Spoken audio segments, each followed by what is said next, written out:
لازم ايضا تعرف ان ربنا لو اشتغل معاك يستطيع ان ينزع منك الخوف. هي مشكلة الناس انهم بيخافوا، والخوف ده بيتعبهم في حياتهم. الخوف ده دليل على ضعف الايمان على طول كده. منين ما تلاقي نفسك خايف حط جنب الخوف يساوي عدم ايمان. اما المؤمن فلا يخاف ابدا ابدا. ده بيقول ان سرت في وادي ظل الموت لا اخاف شر. ليه؟ لانك معي. انت معايا، ده الايمان. اذا انت معايا اخاف من ايه؟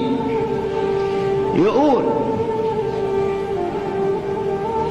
ان يحاربني جيش فلن يخاف قلبي، وان قام علي قتال ففي هذا انا مطمئن. يا ريت تتذكر اعمال الله الجميله مع الناس.